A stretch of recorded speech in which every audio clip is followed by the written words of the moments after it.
O que é transhumanismo?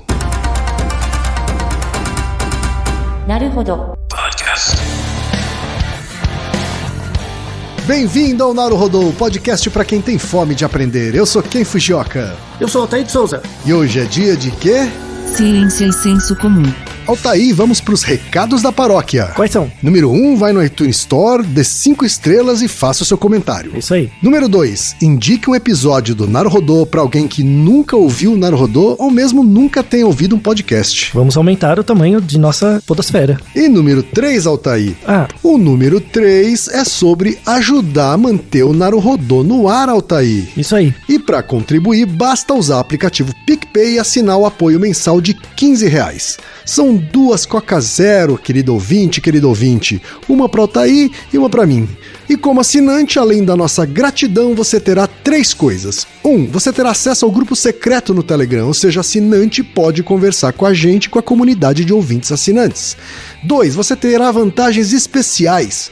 Por exemplo, assinante recebe os episódios no grupo secreto do Telegram antes de todo mundo. E 3, você receberá conteúdos exclusivos. Por exemplo, assinante recebe episódios que só são distribuídos no grupo secreto do Telegram. Então é isso, baixe o aplicativo PicPay e assine o apoio mensal. Com o PicPay você ainda vai poder pagar boleto, transferir dinheiro entre amigos, recarregar celular, sacar o saldo em qualquer banco 24 horas sem taxa. E olha só, no primeiro mês de apoio ao Naruhodo, você ainda tem um cashback de R$15. Isso mesmo, você assina e recebe seus R$15 de volta. Tá? Agradecemos desde já e participem, por favor. É isso aí.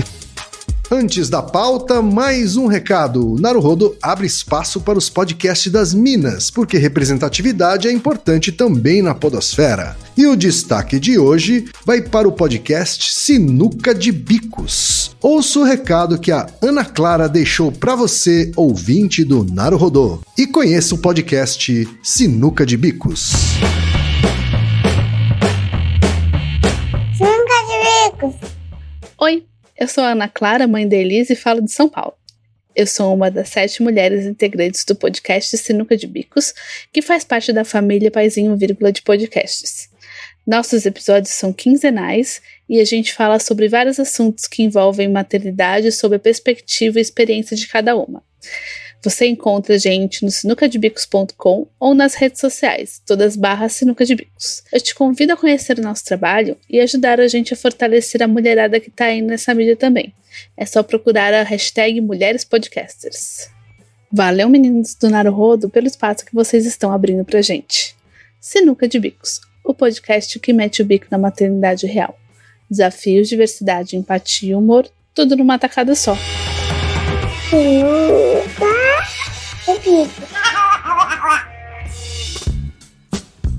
E chegamos ao momento Alura, querido ouvinte. Eu sei que nessa época de isolamento social a gente é bombardeado o tempo todo com lives, webinars, cursos, e embora o senso comum tente nos convencer de que estamos em home office, a verdade é que estamos sendo forçados a ficar em casa e tentando trabalhar em meio a uma pandemia. Então meu recado é, antes de mais nada, vá com calma e cuide de sua saúde mental. Dito isso, pode ser sim um bom momento para dar uma acelerada em sua carreira profissional. E é para quem estiver a fim de fazer isso que eu quero falar aqui da Alura, a maior plataforma de cursos online do Brasil.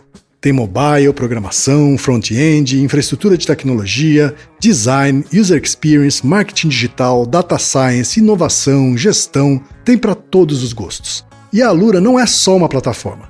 Ela é uma instituição de ensino, ou seja, ela garante a qualidade dos cursos que são produzidos por ela mesma. E funciona de um jeito muito simples. Você tem acesso a mais de 1000 cursos com uma única assinatura. Agora a vantagem: ouvinte Naruhodo tem desconto de R$100. Mas para ter esse desconto, precisa acessar a seguinte URL, anota aí, alura.com.br/promoção/Naruhodo.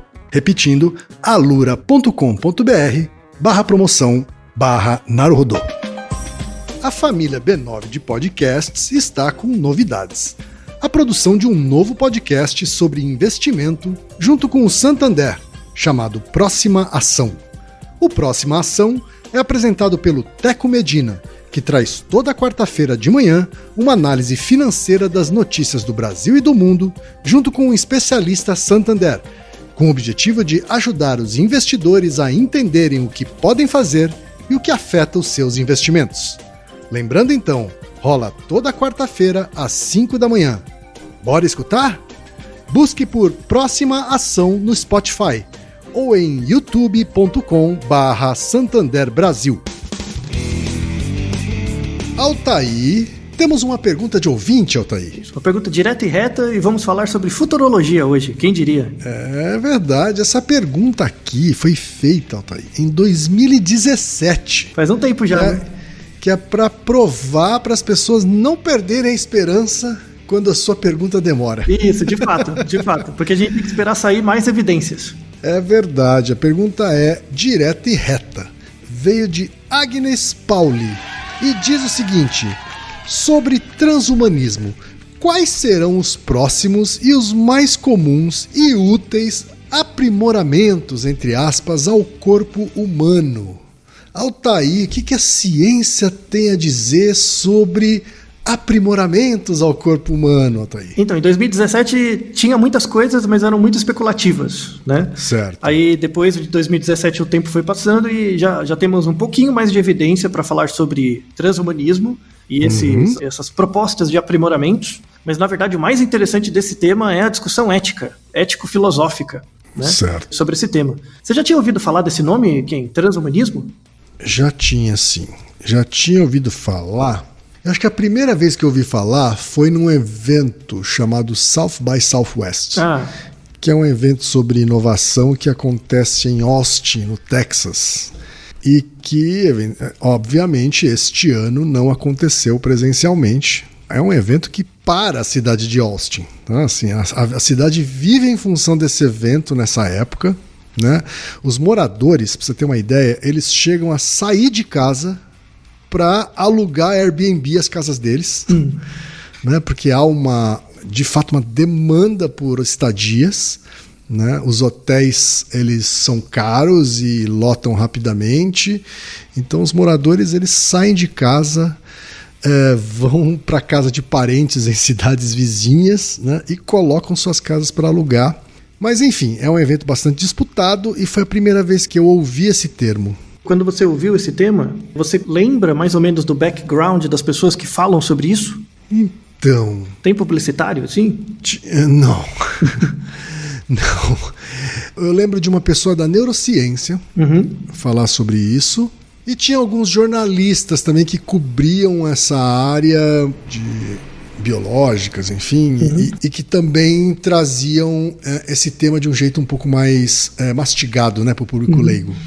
Então, esse tema, assim, o transhumanismo é muito difícil de definir, tá? Mas muitas pessoas falam sobre ele há bastante tempo e assim, o objetivo desse episódio é apresentar um pouco o tema, quais as questões que ele apresenta, né? Porque é uma área de estudos, assim, interdisciplinar, que é muito nova, né? Eles tentam encontrar raízes desde centenas de anos, mas na verdade, assim, praticamente é bem recente. E tem muita discussão ética interessante, assim, sobre o que é o transhumanismo, quais as aplicações, para que serve, que discussões a gente pode ter a partir daí. Então a ideia desse episódio, assim, ao invés de tentar responder, é trazer boas perguntas, sabe? É fazer você pensar quais as questões fundamentais dessa área e você vai ver que perpassa todas as áreas de interesse atual. Por exemplo, uma coisa que virou um best-seller, virou até um meme, é o Yuval Harari, né, dos livros dele. E é uma coisa que tomou de assalto, assim, né? As pessoas acham, surgiu o Sapiens e depois um cara meio baixinho, de óculos, carequinha, começou a falar um monte de coisa e todo mundo começou a ouvir, né? Parece que foi uma coisa, sei lá, dos últimos 3, 4 anos teve um boom, assim, disso, né? Quando, na verdade, não. Existia toda uma gestão, assim, uma coisa latente que ele, o Yuval Harari, por exemplo, trouxe como mainstream, assim, mas já tinha muita gente pensando antes, né? Então ele meio que foi um catalisador da discussão. Ele não é o maior representante do transhumanismo, mas ele traz muito dessa herança, assim, né? Sim. Então a ideia desse episódio é trazer as principais perguntas dessa área. É para ser um episódio informativo. Existem já revistas acadêmicas, científicas, assim, que trabalham com temas ligados a isso, e a maior parte delas são revistas de medicina. Então a área médica se preocupa bastante com isso. Então, por exemplo, a gente tem o Journal of Medical Ethics, né, de medicina ética, o Sociology of Health and Illness, a revista Neuroethics e o Journal of Medicine and Philosophy também. Inclusive, o Journal of Medicine and Philosophy, em 2017, eles têm uma edição inteira sobre transhumanismo. É tá? mesmo? Tem uma edição específica, assim, sobre os impactos e tal. Então, é um tema, assim, que no mainstream ele não é tão forte, mas muitos cientistas são interessados e tem muita gente bacana pensando nisso, sabe? Certo. E do mesmo jeito que, por exemplo, o Yuval Harari apareceu com as ideias dele, que parece que apareceu do nada, vão aparecer outras coisas que parece que vão tomar as pessoas de assalto, mas na verdade não é assim. Já tem muita gente trabalhando nisso. Tá? E eu quero mostrar a densidade das discussões nessa área.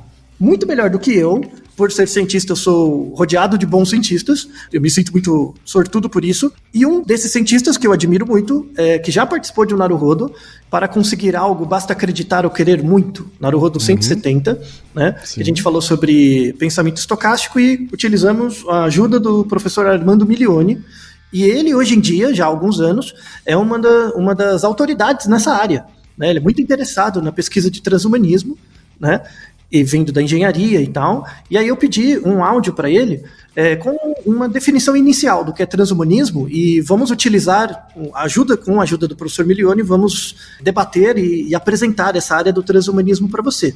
Então, Reginaldo, por favor, segundo o professor Armando Milioni, qual é a definição inicial e a discussão sobre transhumanismo? Então vamos ouvir o professor Armando Milioni, engenheiro mecânico aeronáutico pelo Instituto Tecnológico de Aeronáutica, o ITA, mestre em ciências, área de pesquisa operacional e transporte também pelo ITA, doutor em filosofia, PhD em engenharia industrial, área de pesquisa operacional pela Northwestern University, Evanston, Illinois, nos Estados Unidos.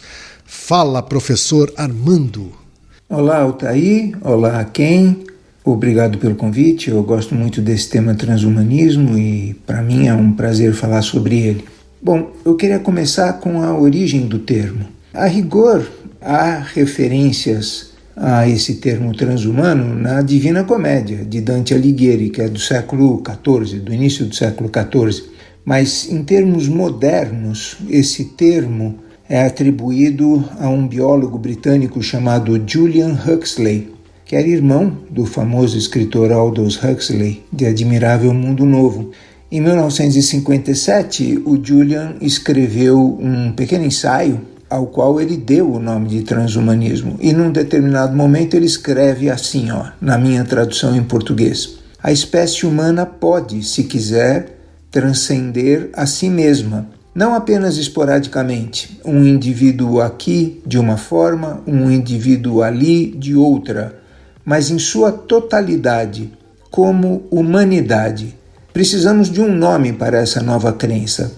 Talvez o transhumanismo sirva. Então ele estava falando pela primeira vez de uso de ciência e tecnologia para o ser humano, enquanto espécie, transcender os limites de sua capacidade natural. E esse é mais ou menos o entendimento do que vem a ser transhumanismo. Tá aí, Altair. Temos aqui a definição do professor Milioni, Altair. Isso. E você viu que é bem essa ideia de uso da ciência e tecnologia para a melhoria do homem. E aí já tem algumas questões dialéticas, que é o que é melhoria, Sim. Né? E o transhumanismo ele parte de um pressuposto inicial de que existe o homem e depois vai existir um trans-homem, assim, um pós-homem, né? Sim. Fruto do resultado da tecnologia e de alterações biológicas, né? O transhumanismo, basicamente, ele é uma área interdisciplinar, ele trabalha em algumas áreas de interesse.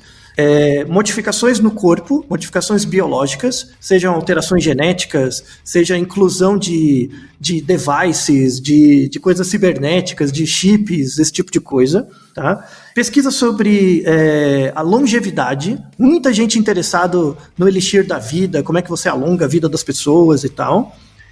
Questões éticas, que decorrem disso, né, necessariamente.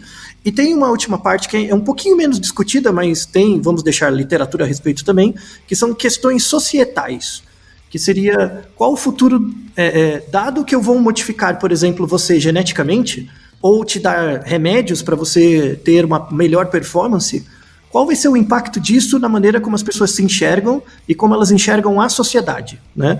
Então existe vamos deixar na descrição, um relatório muito interessante em inglês sobre o transhumanismo e o futuro do trabalho, né? Que é uma coisa que a gente fala muito em vários neurorodos, assim, que o trabalho vai acabar, pelo menos a maneira como a gente enxerga o que é trabalho, né? Como algo ligado à nossa identidade e tal, a tecnologia vai tirar os empregos, né? E como a gente vai enxergar? Essa é uma questão transhumana. Como vai ser o humano pós-trabalho, né? A gente sabe como era o humano antes da aquisição do trabalho, que era, por exemplo, no período feudal, né? Não é porque você não trabalhava que você não fazia coisas. Assim, as pessoas trabalhavam, mas elas não tinham um emprego, não tinham uma ocupação. Elas subsistiam, né? Com a industrialização e tal, você passou a ter um emprego, né? E com esse emprego, isso te dá um nome e logo você é um ator social, né? Você vira um engenheiro, você vira um publicitário, o que quer que seja, né? No futuro, a médio prazo, sim, a ideia desse trabalho vai acabar. E aí a gente vai virar o quê, né? Então, é uma discussão interessante porque você pega, por exemplo, hoje a gente pega o pessoal mais velho, aquele pessoal bem conservador, né? Que quer voltar aos valores antigos e tal, né? E a gente acha que a gente não vai ficar assim. A gente não vai ser esse tiozinho chato que fica reclamando que no passado era melhor. A gente vai virar esse tiozinho. Todos nós, né? Todos nós, sem exceção. E qual vai ser o assunto da nossa chatice? Falando, não, por que você não trabalha? Né? Tipo, você tinha que trabalhar para ser alguém na vida. Porque é uma coisa que a gente ouve há gerações. Sim. Isso vai acabar, não vai ter mais trabalho, né? Então, a gente vai culpar os outros por não terem trabalho, sendo que a sociedade mudou para prescindir do trabalho, por exemplo. Essa é uma discussão super atual e importante, né? Conversando isso com o professor Bilione, né, ele como grande referência na área, ele me fez um resumo, assim, das principais questões ligadas a isso que eu apresentei. Então, gostaria que o professor Milioni continuasse sua explicação sobre o tema. Vamos ouvir, então, o professor Milioni novamente. Há um exemplo de algo que pode ser chamado de transhumanismo que está na moda, digamos assim, porque neste ano de 2020, pela primeira vez na história, o Prêmio Nobel de Química foi concedido a 2 mulheres, uma francesa que trabalha na Alemanha e uma americana, pesquisadora da Universidade da Califórnia, em Berkeley. E o que elas fizeram foi desenvolver uma técnica que é conhecida pela sigla em inglês CRISPR, C-R-I-S-P-R,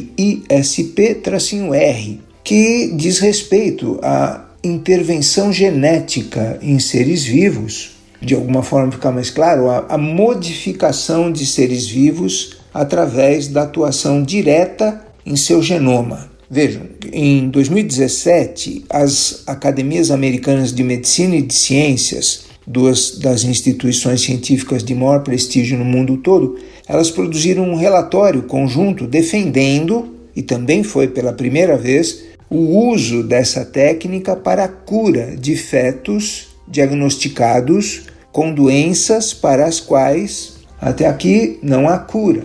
E quem observa esses assuntos há muito tempo como eu sabe que um relatório desse tipo não surge ao acaso. Ele foi patrocinado por alguém que agora, a partir desse relatório, vai tentar convencer os políticos a aprovarem leis que tornem legal a modificação genética de fetos, que hoje é cientificamente possível, mas não é legal. Agora, vamos dar uma olhada nas implicações disso. A primeira implicação, que eu diria que é de natureza mais prática do que ética, eu vou deixar a ética para daqui a pouco, ela demanda a compreensão de que quando você muda geneticamente um feto, ou seja, você vai lá, mapeia e modifica o genoma daquele feto, tentando curá-lo de uma doença que poderia ser fatal, você não está modificando apenas aquele indivíduo, você está modificando toda a descendência dele, porque essa descendência será produzida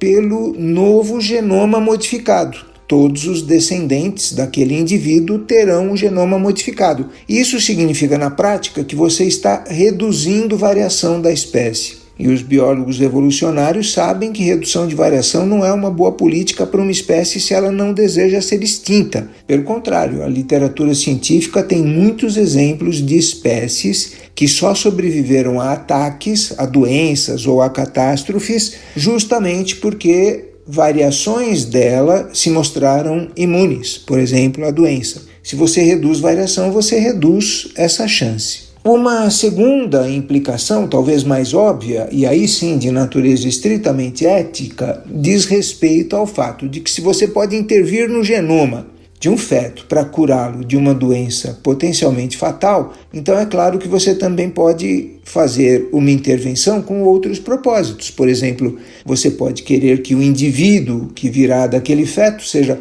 mais forte, mais alto, mais inteligente, mais bonito, tenha olhos verdes, enfim.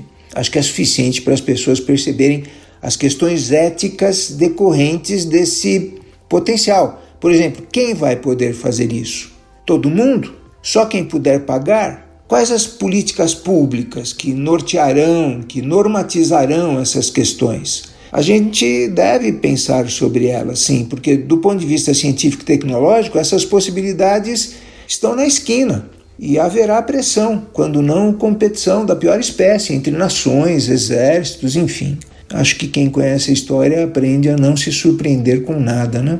Mas há mais um motivo para essa pressão, e ele é muito bem descrito num livro, cujo título em inglês é Evolving Ourselves. Não é do meu conhecimento que esse livro tenha sido traduzido para o português.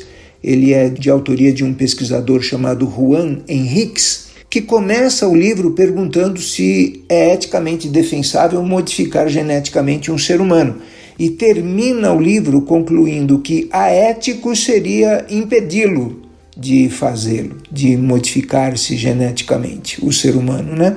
E ele dá vários motivos, mas um que eu acho interessante é uma história que ele cria de que um dia talvez o século XXI fique conhecido como aquele em que o ser humano conseguiu escapar do planeta Terra antes que a catástrofe ambiental implicasse uma devastadora extinção em massa, que alguns cientistas já estão chamando de a sexta extinção, da qual nem mesmo a espécie humana pudesse escapar. Mas daí o autor nos lembra que o corpo humano não foi moldado pela evolução para resistir a viagens espaciais. Muito pelo contrário, ele é pouquíssimo adaptável a viagens espaciais. Ele é grande, é pesado, é frágil, é pouco longevo, tem uma necessidade aeróbica exagerada, enfim. Por todas as razões do mundo, o corpo humano não é apropriado para viagens espaciais. Mas existe tecnologia para modificar tudo isso. Ou seja, já é possível modificar um ser humano para fazê-lo menor, mais forte, mais longevo, mais inteligente, com menores necessidades, etc.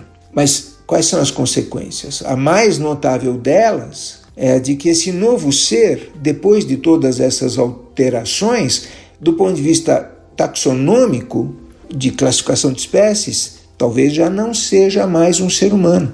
É esse tipo de coisa que o professor e pesquisador historiador israelense Yuval Harari, é a esse tipo de coisa que ele se refere no livro Homo Deus, em que ele fala desse momento em que o ser humano começa a se comportar como aquilo que ele mesmo chamou de Deus, através dos milênios, inclusive com a capacidade de criar novas espécies.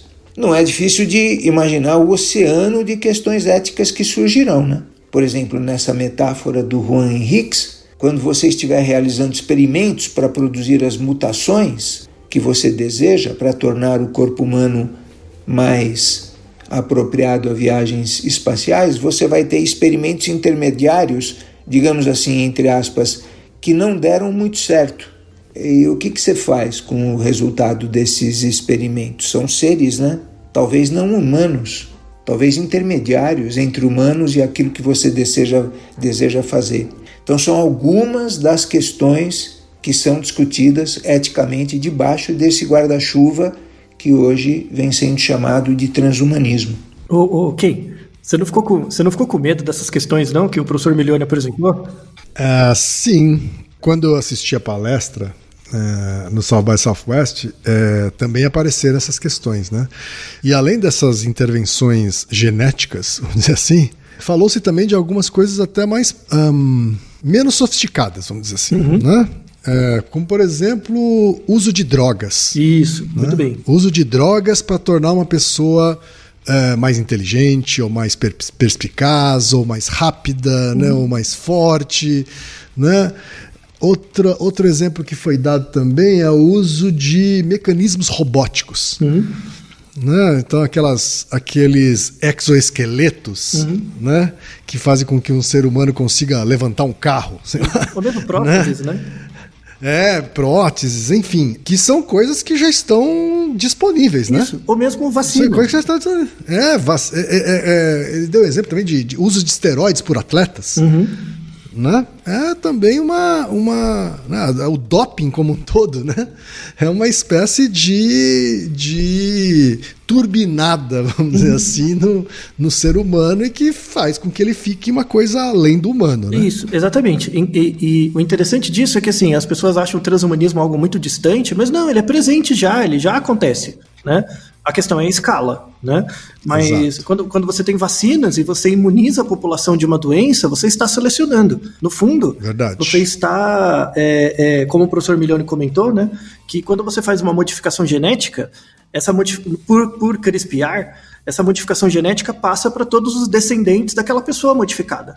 Então, isso resolve o problema localmente, mas pode gerar um problema a médio e longo prazo. Né? Sim. Que você reduz variabilidade ou quando essas modificações são muito excessivas, você pode até criar uma nova espécie, né? Assim, verdade. Você já ouviu falar dessa técnica aqui, do CRISPR? Não. Não. O prêmio Nobel foi recente, mas a técnica surgiu nos anos 90, né? E é uma técnica que você consegue modificar, inserir partes de genes, trechos de DNA dentro do DNA titular da célula. Então a célula, por exemplo, se eu pego uma célula da sua mão, do seu cérebro, do seu pulmão, e pego a fita de DNA, eles são todos iguaizinhos, né? A parte codificante é toda igual. Só que existe uma parte fora desse DNA codificante, que são os exons, né? Que tem vários usos para eles, né? Um desses usos é manter a estabilidade do DNA, né? E outros usos é de garantia da estrutura e tal, e aí tem toda uma pesquisa sobre isso.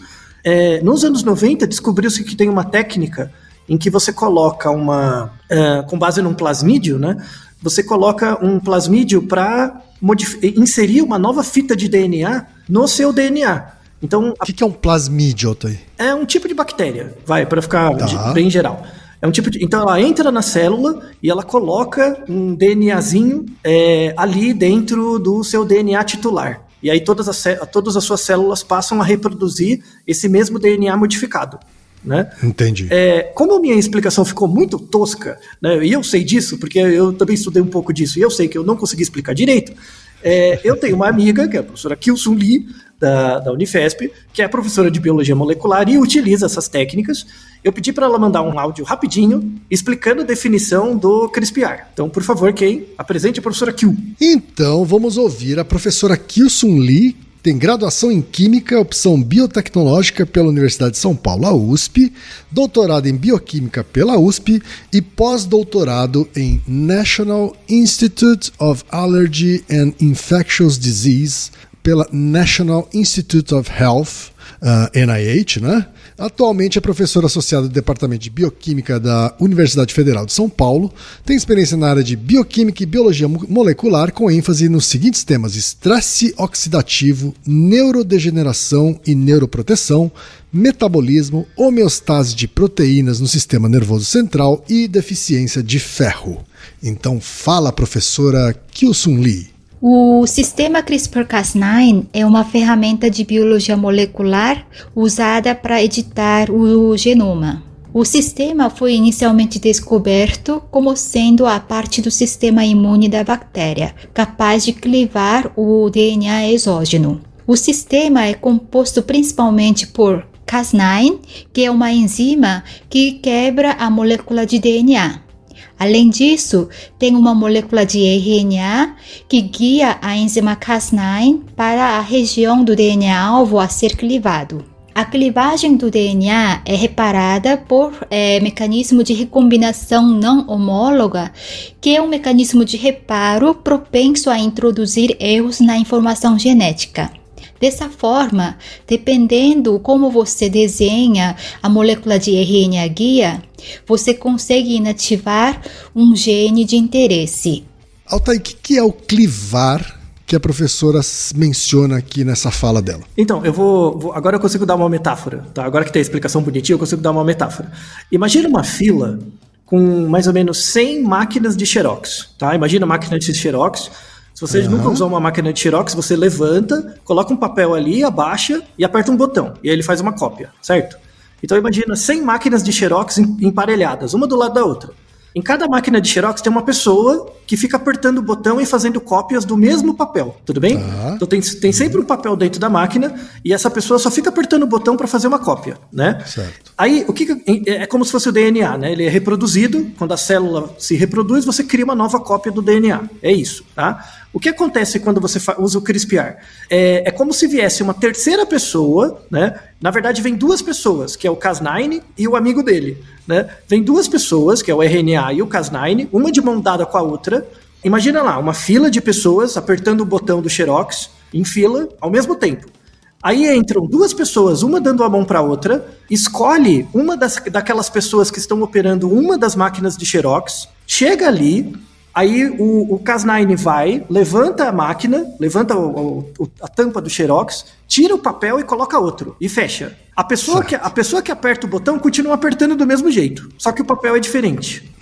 Tudo bem? Então todas as cópias de papel a partir dali vão estar diferentes. Certo. Então o CRISPR, esse plasmídio, o Cas9, ele é uma substância externa que é introduzida e introduz uma nova informação na cadeia de reprodução do DNA. É basicamente isso, tá?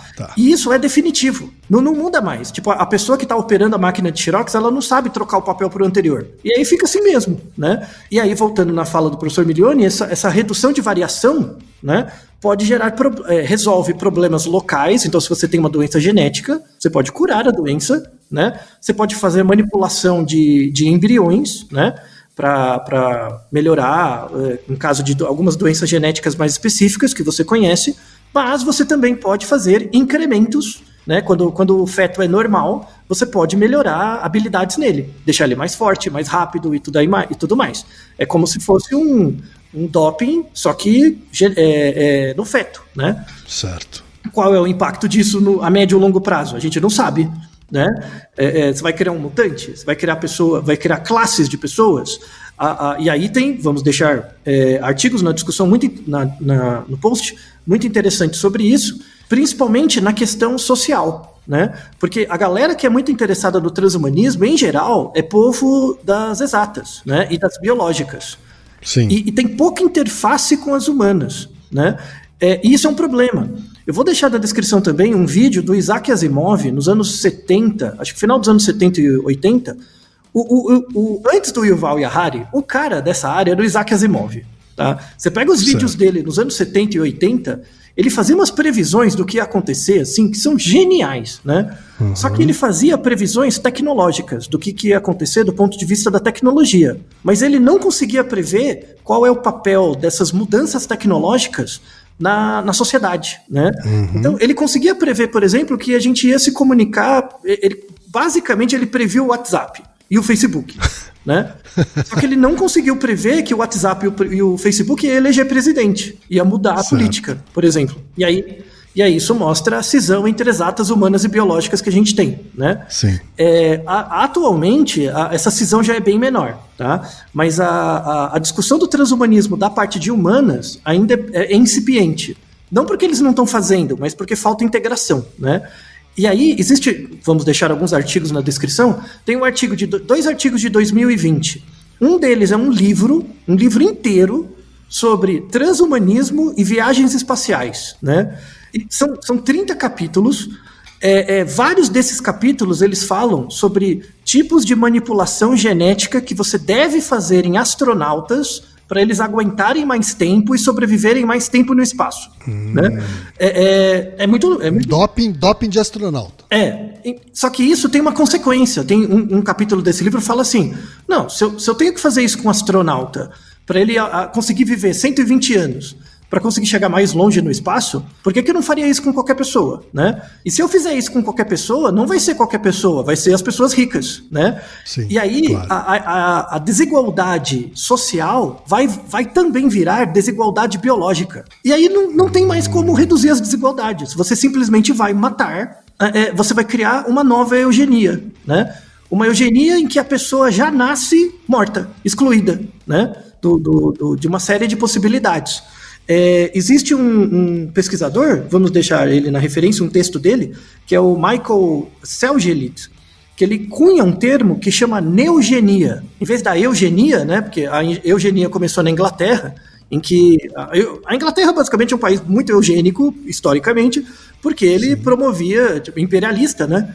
Então, várias práticas eugênicas, né, surgiram na Inglaterra por causa disso. Ele dominava outros países e aí acabava considerando esses países, as pessoas daqueles países como inferiores, né?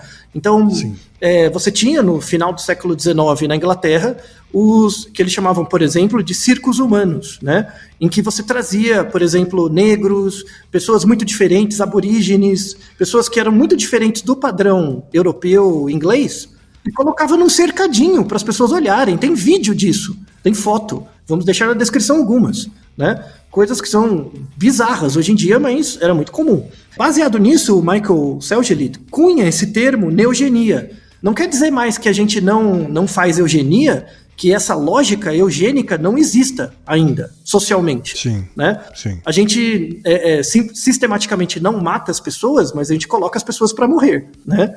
E aí entra numa discussão da desigualdade, né?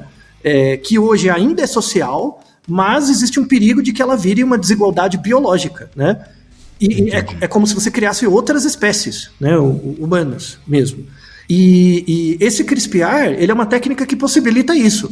Assim, ele já é uma técnica tecnicamente viável. O que falta é reduzir custo. Mas a gente sabe que para reduzir custo basta demanda, né? Então, já viu, né? É bem a discussão que o professor Milioni colocou. Eu não sei de você, Ken, se você não fica assustado com isso, mas eu fico. Eu fico meio bolado com isso. Não, fico e as discussões éticas em torno disso me deixam ainda mais preocupado, porque eu não vejo a sociedade preparada para ter esse tipo de discussão. Exato. A gente fica numa discussão muito anterior ainda, né, socialmente. Então, do mesmo jeito que, por exemplo, essa discussão dos sapiens tomou as pessoas de assalto, inclusive pessoas escolarizadas, né? Você pegava pessoas muito escolarizadas que achavam a discussão do Yuval Harari genial, inovadora, quando não, já existia um substrato ali anterior, né? Só que ninguém dava bola. Essas modificações vão ser coisas que vão tomar as pessoas de assalto. Sobretudo aquelas pessoas que acreditam que o trabalho dignifica, sabe? Que o trabalho é o futuro, né? Que essa lógica está fadada a acabar. Na verdade, ela já acabou, mas é questão de tempo para ela se tornar popular, né? Então, daí a importância desse episódio, né? De apresentar esse tema como algo para ficar no fundo da sua cabeça. Porque no dia a dia, esse é um tema que está presente em ficção científica, né? Isso. Né? E as pessoas não necessariamente acreditam que aquilo retrata um possível futuro. O que a gente não sabe é, assim, se o futuro vai ser exatamente da forma como as pessoas que estudam transhumanismo dizem, né? Tanto é que tem críticas, a parte final do episódio são críticas ao pensamento transhumano.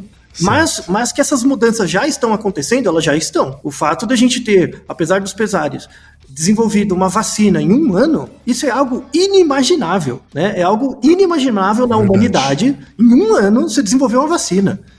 Por 3 anos atrás, a gente conseguiu colocar uma sonda do tamanho de uma máquina de lavar roupa num cometa. Não sei se você lembra dessa história. Sim. Imagina o esforço tecnológico de física para você jogar isso no cometa. E caiu lá, e acertou, sabe? Tão surpreendente quanto essa meta, né, científica é você conseguir fazer uma vacina em 1 ano. Mesmo. Sim, isso é inimaginável, né? Sim. Então mostra que essa lógica transhumanista está latente. Estamos criando novas pessoas mesmo. O problema é que o acesso a essa possibilidade de se tornar uma nova pessoa não vai aparecer para todo mundo, não vai aparecer da mesma forma, e da maneira como a nossa sociedade é estruturada, vai cronificar nossas desigualdades, né? Sim. Do jeito como ela é hoje. Tanto é, para mostrar como isso é básico, né? Uma das áreas de estudo do transhumanismo é o veganismo, né? Não esse veganismo namastê gratidão, assim, não tem a ver com o salvar a natureza, não é tanto isso, sabe? A partir do momento que cientificamente a gente já sabe que isso pode ser tema para outro episódio, a partir do momento que a gente sabe que animais têm senciência, né?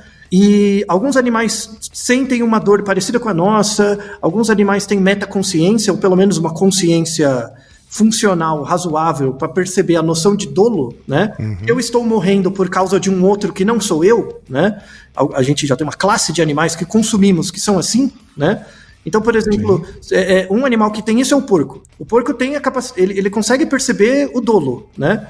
Não tão bem quanto um golfinho, mas o dolo, o porco consegue, né? E ele consegue no mesmo nível que um gato. Então por que a gente come o porco e não o gato, né? Ou porque a gente come algum deles? Essa é a ideia, né? E aí vem essa discussão. Então, por isso que na última década, assim, a questão sobre não comer carne ou modificar geneticamente a carne para não depender do bicho, né? Você cria a carne em laboratório, é uma coisa dos últimos 10 anos, né? Sim. Hoje, assim, com um preço um pouco maior, você consegue comprar um hambúrguer no Brasil, um hambúrguer de carne mesmo, não é planta, que não vem de um bicho. Isso foi muito rápido, muito rápido. 10 anos atrás você sabe que não tinha isso, né? Sim. A gente até gravou o nosso Naruhodo 99, se é comer carne muda o seu humor, que a gente fala disso, né? Sim. E hoje em dia você pode pedir no iFood isso, né? É um avanço enorme que as pessoas não percebem. Uma discussão ainda muito jovem, mas que vai começar a aparecer nesse escopo do transhumanismo, eu estou adiantando, é animal de estimação, né? Por quê? Porque, por exemplo, se você mora num apartamento e você tem um gato, o apartamento não é um nicho ecológico para o gato. Não existe, tanto é que o gato fica tentando escapar, né? Por isso você tem que pôr a tela na parede, na janela, né? Então, mas eu gosto do meu gato gosta de mim. Você não sabe o que é gostar pro gato, né? Você não sabe, você está pensando em você mesmo, tá? Sim, e essa lógica de dominação é uma lógica que, assim, 200 anos atrás, era por isso que você tinha um negro escravo em casa, né? Não, agora eu não posso escravizar pessoas, mas eu tenho uma necessidade intrínseca estrutural, social, de escravizar alguém. Quem que eu vou escravizar? O empregado. Mas o empregado também, eu não posso fazer isso, né? Ele é uma pessoa como eu. Então o que eu faço isso? Com o gato e o cachorro. Mas você é muito malvado, eu gosto tanto do meu gato e um cachorro. Você não sabe o que é um gato e um cachorro, etologicamente, né? Vamos deixar na descrição também um podcast que eu gravei há pouco tempo, em parceria, né? Chama Meu Nome Não É Não. Agradeço, aliás, um abraço a Mirielle e a Nayara, que elas são adestradoras, né? Elas trabalham com bem-estar animal e tal, e a gente discutiu bastante sobre isso, né? Sobre o papel da etologia e como, na verdade, da mesma forma que a gente fica discutindo diferenças de gênero, diferenças de etnia e diferenças sociais, num nível mais extremo, a gente acaba projetando também nas relações com outros organismos, né? Então, mas aí eu vou deixar para esse podcast esse aprofundamento dessa discussão. Mas tudo isso está dentro da caixa do transhumanismo. E por fim, para começar a fechar o episódio, que veja que é uma grande apresentação, né? A sua área, Ken, também está interessada em transhumanismo. Em 2000, Em 2008, a Journal of Consumer Research escreveu também uma edição sobre transhumanismo, né? Um dos artigos é bem interessante, em que eles fizeram uma série de experimentos para mostrar para as pessoas, né? Perguntando para elas que tipo de medicamentos as pessoas tomariam, né? Então eles faziam tipo uma publicidade de um medicamento, e aí são 4 experimentos, né? E perguntavam... Imagine que você vai tomar uma droga para aumentar sua capacidade de concentração. Você tomaria? Em que situações você acha que tomar essa droga é honesto ou não? É ético ou não, né? Certo. E aí tinham vários tipos de efeito que as drogas geravam, né? Aumento de capacidade de concentração, aumento de memória, por exemplo, conforto social. Se você tomar essa droga, você vai se sentir mais calmo, né? Ou você vai ver as coisas melhor. O que eles notaram é que quando as drogas melhoravam performance, as pessoas não viam problema ético em tomar, sabe? Droga para aumentar a memória, não era um problema, né? Mas as drogas que afetavam a percepção de identidade da pessoa, elas evitavam e achavam um problema ético, tá? Então, quando eu tomo uma droga que me deixa mais com conforto social maior, eu sofro menos, as pessoas resistiam mais em tomar esse remédio, né? Certo. E aí é uma discussão interessante sobre antidepressivo, né? Então, quando você toma um remédio psicotrópico, por exemplo, será que isso muda o jeito como você é? Né? E aí temos um Naruhodo sobre isso, que é quando tomo um antidepressivo, se eu continuo sendo o mesmo, né? Que a gente discute bem essa questão também, né? Sim. Então veja que a publicidade demorou um pouco, mas está chegando nisso também, né? Mas antes tarde do que nunca. Agora vê se tem a psicologia nisso. Nada, né? Mas tudo bem, né? Não é tudo bem, mas fazer o quê, tá? Então, para fechar esse episódio, eu vou fazer um último pedido ao professor Milioni, né? Que gentilmente ofereceu o seu conhecimento para nós aqui e estruturarmos esse episódio. Sim. E ele fez uma reflexão muito interessante. Vou pedir para o Reginaldo e o Ken colocarem essa última parte. Então vamos ouvir a última participação do professor Milioni. Agora, para tentar ser completo, eu vejo necessidade de mencionar também que há outras possibilidades que também podem ser abrigadas sob esse mesmo guarda-chuva, que não tem a ver com mudança genética. Por exemplo, a fusão orgânica e inorgânica, que é como vem sendo chamada a possibilidade de inserir dispositivos inorgânicos no ser humano atual, sem necessidade de modificação genética, e com o objetivo de melhorar capacidades que ele já tenha, como a memória, por exemplo, ou atribuir capacidades que ele ainda não tenha, mas que sejam desejáveis, como a telepatia. Não é misticismo, é algo tecnicamente factível, sabidamente factível. E tem outros exemplos, como a criação da vida consciente inorgânica, enfim. O guarda-chuva é amplo e acho que isso ajuda a entender por que não tem uma definição precisa, aceita universalmente ainda sobre esse tema, embora seja tão importante falar sobre ele, por conta das questões éticas que virão. E para finalizar, uma coisa que também me perguntaram é por que eu passei a me interessar por isso. Bom, e como eu tomei conhecimento desse tema? Eu tomei conhecimento desse tema, transhumanismo, assim como de um outro que me despertou meu interesse, que é chamado de singularidade ou singularidade tecnológica, a partir da leitura de livros. E o que eu percebi é que isso, que teve início há uns 5 anos, naturalmente me levou a uma busca por mais conhecimento. Eu passei a me concentrar nesses temas, a ponto de me desencantar com coisas com as quais eu trabalhei a vida toda, por entender que esses temas têm uma importância, algumas ordens de grandeza superior às coisas pequenas que a gente, espécie humana, insiste em discutir.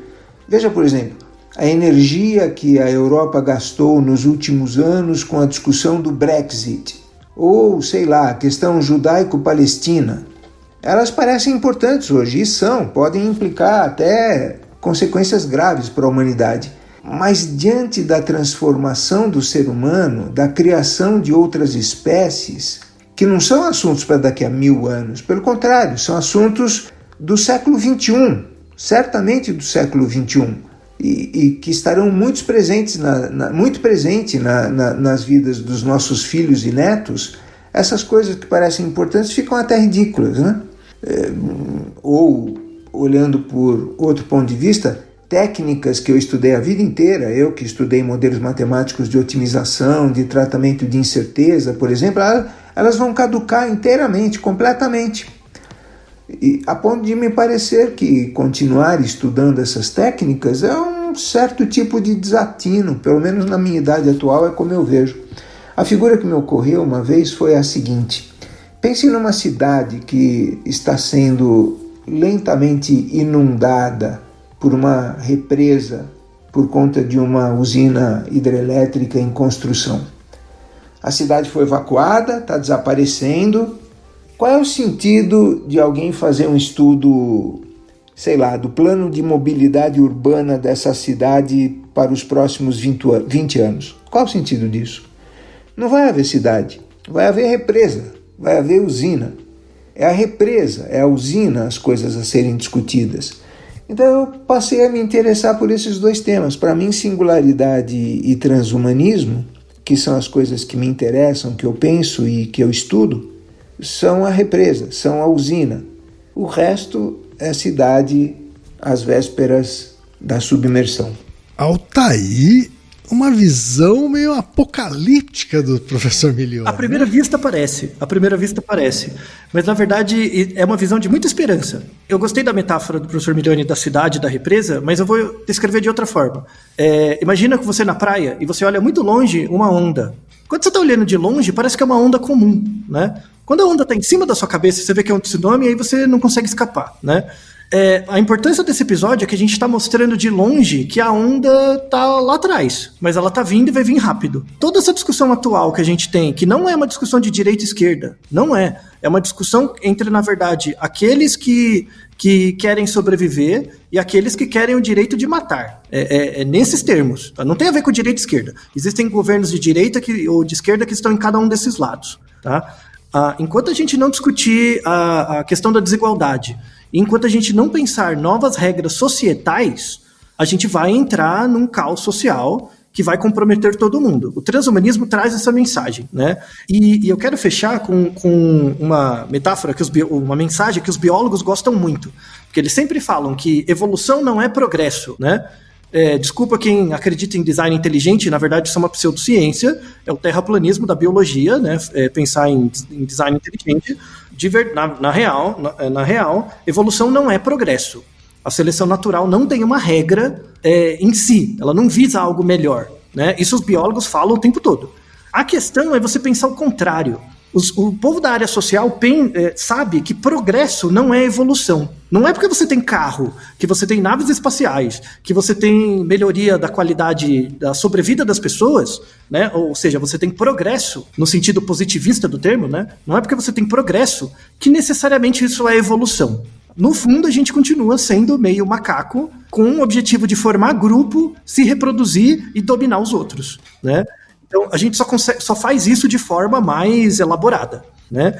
Então, o trabalho do transhumanismo é lidar com essa reversão da ideia de evolução não é progresso, adicionando o termo progresso não é evolução. E a gente vai evoluir para onde, né? Quais opções a gente tem?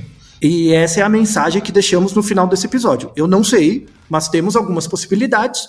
O professor Milioni colocou a questão da singularidade, mas isso é tema para outro episódio. Verdade. É verdade, singularidade é um tema que merece um episódio específico, não, Altair? Isso. Então veja que apresentamos uma área interdisciplinar muito interessante. Acompanhem toda a literatura e a bibliografia que eu deixei na descrição. É um ótimo começo de estudos para você se inteirar na área. É isso daí, ouvinte. E Naruhodô, ilustríssimo ouvinte. E você já sabe, aqui no Naruhodô, quem faz a pauta é você. Você tem alguma pergunta pra gente ou quer comentar algum episódio? Escreva pra nós. podcast@naruhodô.com.br. Repetindo? podcast@naruhodô.com.br. E lembre-se, mande nome completo, idade, profissão e a cidade de onde você está falando. É isso aí. Naruhodô.